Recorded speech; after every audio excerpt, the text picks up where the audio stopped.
Hello everyone, welcome to today's video. I'm Dr. Y. Coney and welcome to Bright Star Baby and Child Clinic.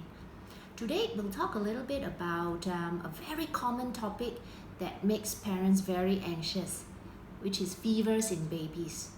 So I will go through a little bit about what parents should know when dealing with fevers in babies and how you can handle it like a pro. Now, fevers are a common childhood occurrence. It is actually a good sign, so don't treat it like your enemy. It's a good sign because it helps fight infection. Yes, it is uncomfortable and many parents worry when their child gets a fever. I'm here to help you go through this period of time, this challenging period, and let you know what you can or should do in the event your child has a fever, and when you should contact your doctor. So what is a fever? The body's internal thermostat raises the body temperature above its normal level, and that is called a fever, whenever it's above the normal level. Now, when you measure a temperature, make sure that you use a reliable method to measure the temperature, not just using your touch. Okay, so this is not the accurate way to measure a person's body temperature. Now, fever is any temperature above 37.5 degrees Celsius when you measure it using the infrared type, the infrared thermometer, or the oral or armpit thermometer. If you use a rectal thermometer, a fever is defined as anything more than 38 degrees Celsius. Now, it is quite normal to have temperature fluctuations throughout the day. Our normal body temperature ranges from anywhere from 36.1 degrees Celsius to 37.2 degrees Celsius. Now, it depends on a multitude of factors, such as the person's activity levels, the time of the day, the age, the gender, what food and drinks were consumed that day. If you're a lady, your menstrual cycle also affects your body temperature, as well as where the temperature was measured. So the site of measurement is also important. Why do we get fevers then? Why do we get fevers? Well, scientists believe that fevers make the environment in our body unsuitable for germs to grow. So normal body temperature is the perfect environment for germs to grow and to expand, to propagate. But when it's too hot inside, the germs cannot grow or their growth is impaired. The other thing is that fevers also activates our immune system, so to help us fight infection as well. What are the causes of fevers? There are a number of causes of fevers. Fever itself is not an illness. So a lot of people think, lama, I got a fever, then that's the illness. Actually, fever is a sign. It's a sign of something else. So what are the causes of fevers? Could be from infection, could be from overdressing, so if you're bundled up too much. Immunizations can cause fevers, cancer, autoimmune diseases, as well as from heat exhaustion or too much exposure to high heat. Certain medications can also cause fevers, all right? This is a side note. Some people always say teething causes fevers. This is actually a myth. Teething may cause a slight rise in body temperature, but it's not the cause of a child's fever if the temperature is above 37.8 degrees Celsius. Question, mommy or daddy always say, doctor, my baby has a fever, should I worry? So not all fevers are worrisome. Not all fevers are worrisome, okay? So high fever, yes, it does make your child feel very uncomfortable and can make problems worse, but it may not be serious. One important exception for when a baby has a fever is if the baby is less than 3 months old. If your child is less than 3 months old with a fever that has nothing to do with injections or immunizations, then please see the doctor immediately. Some of the signs and symptoms of when a fever is not as worrisome is when if your child is still interested in playing, so still playful, if your child is still eating and drinking well, that's still okay. The fever is probably not so serious. The other thing is if your child is still alert and smiling, has a normal skin color, and also when the temperature goes down, your child is absolutely back to his or her normal self, then it's fine. For all types of fevers, if it's quite normal if your child has a lesser appetite. Okay. So when are fevers worrying? What are some of the warning signs during fever? So again, I mentioned that any child, any infant less than 3 months old with a fever that has nothing to do with the immunization, be a bit more worried about that and see your doctor. Other signs and symptoms that are worrying would be if your child is dehydrated. Dehydrated means that your child has a dry mouth or tongue, lack of tears, your child is urinating very little or looking very, very tired. If the fever is more than 3 days, and if the fever comes very frequently, so for example every 2 to 3 weeks for many months now, so that's a cause of concern. If your child has fevers with any rash, please do see the doctor. Fevers with a localized pain, for example if your child has a fever and complains of sore throat, leg pain, ear pain, then need to see doctor. Alright. Some of the red flags that I always talk about is if your child has fever and extreme fussiness, extreme irritability, or very sleepy, very hard to wake from sleep, not breathing properly, has a seizure, has a severe headache with the fever, stiff neck, severe headache. These are signs of, these are red flag signs. So these have to be seen in the emergency department right away. Now, the next question is, are high fevers bad? That's a good question, right? The temperature or the level of the temperature do not tell you the severity of the illness. High temperatures can come from a simple viral infection like a cold or a cough. And that can sometimes run up to 38.9 degrees Celsius to 40 degrees range. But again, it is still a simple cold. So the high temperature doesn't tell you very much about how severe the illness is. Sometimes serious infections may even cause low temperatures, either no fever or low temperatures. So for example, less than 36.1 degrees Celsius. So again, the level of the temperature does not tell you the severity of the illness. Okay, bear that in mind. The next question that I frequently get is, will high fevers cause brain damage? Very common question, right? I mean, I'm sure it crosses your mind. So high temperature will burn your brain or cause brain damage. Okay, the short answer is that high fevers don't cause the brain damage. Now, some normal infections, as I mentioned, coughs and colds, the temperature can go quite high, but not high enough to cause brain damage. However, if the body temperature goes above 42 degrees Celsius, such as, for example, from external temperatures, then yes, brain damage is possible. What do I mean by external temperatures? So external temperatures is, for example, if a child is trapped in a car under the hot sun, or in a burning building, it's so hot that you can get brain damage from the external heat, okay, but not from internal heat, okay. Now, some severe infections, for example, like meningitis or encephalitis, meaning infections of the brain, they can cause brain damage, but it is not from the temperature, more from the infection, because the infection targets the brain. So it is from the brain infection itself, not the fever. Got it? Another question I get asked is, Doctor, is it true I must treat the fever, keep on treating the fever? If not, it will keep going higher and higher. So actually it's not true. The brain has a set point that prevents the body from getting too hot.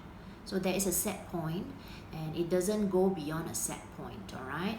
So it's not true that you have to keep treating it so that it doesn't go higher and higher. It cannot go through the roof. It cannot, it's quite unusual to go beyond 42 degrees Celsius, okay? Most infections, they range from anywhere from 38 degrees Celsius to can be 40 degrees as well. I've seen that happen to my child as well. He got a temperature of 40.2 or something, and he still acts relatively well. He's still playing with his Legos, so usually I'm not too worried if the child is still able to play. There are high temperatures, but they are likely harmless, so it's not true that you have to keep treating the fever. The other thing is that some people think that fever you have to quickly treat, if not it will lead to seizures, okay, and shaking.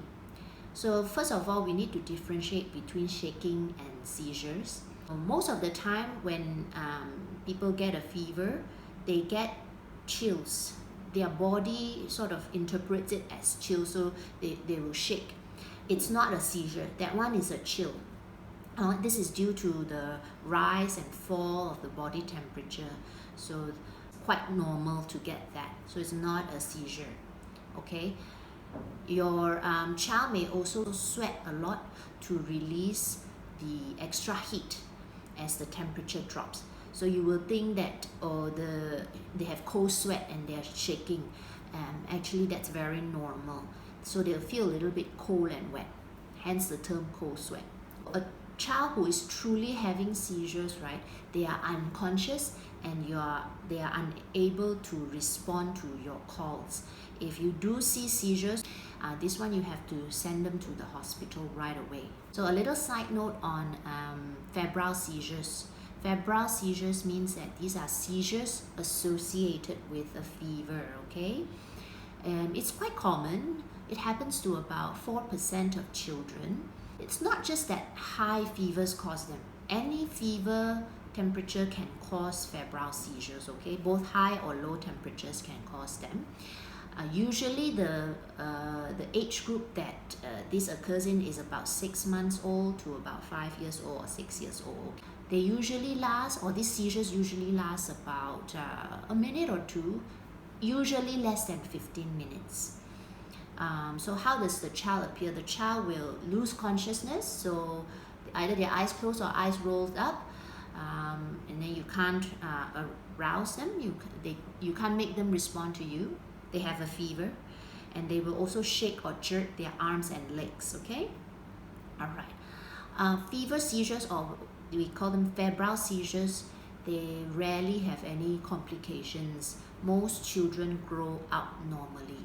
Now we talk a little bit about myths and facts on fevers, okay? People like this, okay? So I'll do a little segment on fevers. So one of the myths is all fevers are bad. The fact is, fevers are a protective mechanism and a sign that your body's immune system is turned on. Most fevers are good. I always say fevers are our friend. It helps us fight infection. So it's a good thing for sick children, okay? Second myth, the higher the temperature, the more serious the illness. Now, we already talked about this. The level of the fever does not tell you the severity of the illness. So the fact is, the actual reading on the thermometer on how high or low the temperature does not tell you the severity of the illness. How your child behaves or acts tells you more of the underlying condition, whether it's severe or not. Third myth, fevers should or must come down to normal with fever medicine. So again, the fact is, most fevers only come down a little bit, maybe 1 degree or at most 1.5 degrees Celsius after you give them fever medicine. Sometimes they may not even come down, but as long as your child is acting less uncomfortable, that's a good target to have. So we don't always have to target, it must be a normal 36 degrees, then only, my job is done. It's not true. It can be just a slight come down, and then as long as your child is okay, acting well, then we are fine, okay? The fourth myth, if you cannot break the fever, meaning if your fever doesn't come down, oh dear, the cause must be serious, then alamak, it must be something very bad. The fact is, it's not true. Sometimes fevers just don't come down to normal because the body is still fighting the virus or the bacteria, the infection. So the response to fever medications just tells us nothing about the cause of the infection. So don't worry about not being able to break the fever. Okay. The next myth is that once the fever comes down with fever medicines, it should stay down. If it keeps going up again and then down, up and down again, it is also a serious illness. Actually, the fact is it's not true. Again, it's quite normal for fevers with most viral infections to take about 2 to 3 days total to sort of wax and wane, and then finally it goes away slowly. So it isn't true that it must stay down after fever medicine. Okay, so it's quite normal when you take fever medication and then the fever medicine wears off and then the fever comes back up again. It's quite normal. So it just may need to be treated again. Quite common, okay? Usually the fever will go away once the infection is settled, usually by day 3 or day 4. So how do we help your child they're having a fever? How to make them feel better?